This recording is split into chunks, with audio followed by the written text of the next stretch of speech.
නැතිවීම හේතු කොටගෙන අද දිනේ එනම් නොවැම්බර් 27 වෙනි දිනේ ඒ වගේම හෙට නොවැම්බර් 28 දින සහ නොවැම්බර් 29 සෙනසුරාදා දින පැවැත්වීමට නියමිත තිබෙන අධ්‍යයන පොදු සාධිකපත්‍ර උසස් පෙළ විභාගයේ මෙම දින 3 සඳහා පැවැත්වෙන්නේ නැහැ. නමුත් ආපදා කළමනාක මධ්‍යස්ථානය ඒ වගේම කාලගුණ විද්‍යා දෙපාර්තමේන්තුව සමග සාකච්ඡා කර ඉදිරි කාලගුණ තත්ත්වය අනුව යම් යහපත් තත්ත්වයකට ඉරිදා දින වෙනුවට කාලගුණය පත්වයයි බලාපොරොත්තු වෙනවා. ඒ අනුව සඳුදා දිනට නියමිත කාලසටහනට අනුව සඳුදා දින සිට ඉදිරියට විභාගයේ කාලසටහනට අනුකූලව පැවැත්වීමට කටයුතු සූදානම් කර තිබෙනවා.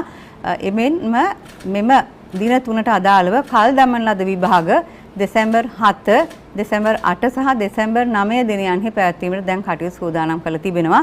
ඒ වගේම ඉදිරි කාලගුණ තත්ත්වයන් පිළිබඳව සහ ආපදා කළමනාකරණ මධ්‍යස්ථානයත් ඒ වගේම ත්‍රිවිධ හමුදාවත් ඒ වගේම පොලිසිය ඇතුළු සියලුම අංශ සමග සාකච්ඡා කරගනිමින් අධ්‍යාපන පළාත් අධ්‍යාපන අධ්‍යක්ෂකවරුන් දිස්ත්‍රික් ලේකම්වරුන් ඇතුළු සියලුම දිස්ත්‍රික් වලින් ලැබෙන තොරතුරු අනුව ඉදිරියේදී විභාගය බාධාවකින් තොරව පැවැත්වීමට අවශ්‍ය සියලු කටයුතුත් මේ වන විට සූදානම් කරමින් පවතින බවත් ප්‍රකාශ කරන්න කැමැතියි.